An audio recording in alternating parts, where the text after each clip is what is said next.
ऐसन एक ठो नगर रहे जहाँ एक लखपति राजा राज करत रहे। एक ऐसा नगर था जहाँ एक लखपति राजा राज करता था। उकर एक सुंदरी रानी और दू जन बेटा मन रहे। उस राजा की एक सुंदर सी रानी और उसके दो बेटे थे, नवा चांद और गोपी चांद। कैसन होते होते राजा गरीब होके मर गेलक। कैसा हुआ कि राजा गरीब होके मर गया और रानियों उकर सती भेलक और उसकी रानी भी सती हो गई। दुइयो बेटा मन एकला बचले। तब उसके दोनों बेटे अकेले बच गए, मगर उमन का खपाए कैसे जीवे। अब वो लोग क्या खाएंगे और कैसे जिएंगे। से बड़ भाई छोट भाई के कहलक। इसलिए बड़ा भाई छोटा भाई से बोला, ए भैया, अब यहाँ हमर कोनो ठाव ठिकान नहीं बुझाते।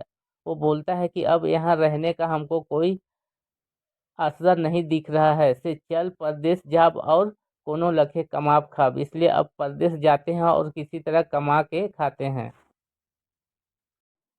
दुयो भाई अपन बचल खुचल चीज वस्तु मन के बांधले छांदले और परदेश निकल रहे। तब दोनों भाई अपना बचा खुचा चीज वस्तु सबको बांधे और परदेश के लिए निकल गए। बेचारा मन डहर डहर भीख मांगते खाते जायक लागले और रास्ते में वे दोनों भीख मांगते हुए खाते हुए जाने लगे। सेहो डहर बड़ा लंबा और रास्ता भी बड़ा लंबा लंबा। गढ़ाए सुतै तो टिकराए बिहान, टिकराए सुतै तो गढ़ाए बिहान। कई एक अगम पहाड़ और अखंड वनों के पार करेक भेलक। कई कई एक पहाड़ और जंगल सबको भी पार करना पड़ा, जहाँ की अनगिनत डर भय कर बात रहे। जहाँ पे बहुत सारा डर भय का बात था कि कोरकोटो पते गिरे ठाए तो बूढ़ा बाग करे है। जाते जाते 3 महीना दिन गुजर गेलक और जाते जाते 3 महीना का समय गुजर गया। और छोड़ा मन एक अनजान राज्य के ऊपरे होलय और वे लोग एक अनजान राज्य के ऊपर पहुंच गए। उ राज के आदमी मनक दिन बड़ी आफत से बीतत रहे और उस राज के लोगों का दिन बड़ी मुश्किल से बीत रहा था। कहे कि एक राक्षस उमन के धैर्य धैर्य के खात रहे, क्योंकि एक राक्षस वहाँ के लोगों को पकड़ पकड़ के खा जाता था। से उमन के दिन रात एक ही चिंता कि राक्षस से कैसे प्राण बाची। इसलिए वहाँ के लोगों को दिन रात एक ही चिंता था कि राक्षस से कैसे प्राण बचाए। रात के केव आदमी बाहरे पिंडा चाहे गोछी में नहीं सुतत रहे और रात के समय कोई भी आदमी बाहर में नहीं सोता था। काहे कि घर बाहर सुतैया के राक्षस से नहीं बचत रहे, क्योंकि घर के बाहर जो लोग सोते थे वे राक्षस से नहीं बचते थे। गोटा राज्य में यही हालात रहे और पूरे राज्य में यही हालात थे। नवा चांद और गोपी चांद सांझ सांझ उस राज्य में पहुँचले। नवा चांद और गोपी चांद शाम शाम को उस राज्य में पहुँचे। हर एक गांव में डेरा मांगे गए और एक घर में एक एक गांव में डेरा मांगने के लिए गए। उमन एगोट आदमी के घर गेले। वे लोग एक आदमी के घर गए और डेरा मांगले और रहने के लिए मांगे। घर महुआ कहलक। घर का मालिक बोला, ए बाबू, मोर घरे ठाव नखे। ए बाबू, मेरे घर में रहने के लिए जगह नहीं है। से तोहरे उ घरे जावा, इसलिए तुम लोग दूसरे घर जाओ। उमन जे घर गेले और वे लोग जो घर गए वही जवाब मिला। बात ऐसन रहे कि राक्षस के डरे केहू ना तो बाहरे सुतत रहे। बात ऐसा था कि राक्षस के डर से कोई ना तो बाहर सोता था, ना दूसर मन के सूतर देख रहे और ना दूसरे लोग को सोने के लिए देते थे। इन्हें छोटका छोड़ा ठो अनत थक जाए रहे। इधर छोटा लड़का बड़ा थक गया था।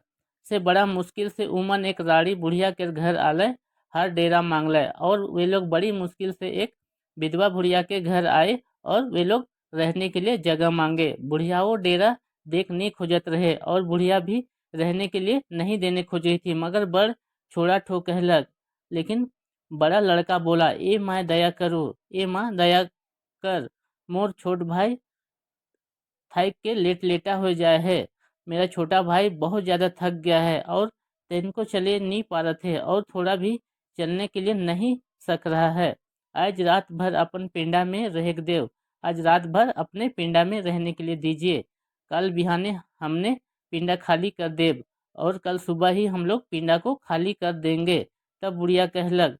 तब बुढ़िया बोली, ए बाबू, मैं तोहरे के जरूर रहे देतलो। तब बुढ़िया बोली, ए बाबू, हम तुमको जरूर रहने के लिए देते, मगर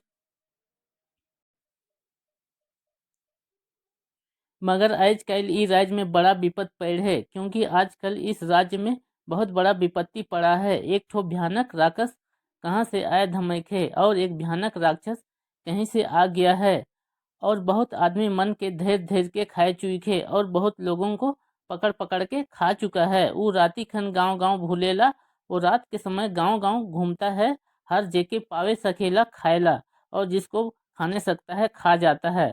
वो भात बियारी होत ना होत पहुँची, वो खाना बनाने तक यहाँ आ जाएगा से तोहरे हियाँ ना रहा, इसलिए तुम लोग यहाँ ना रहो। बड़ छोड़ा कई घुरालक।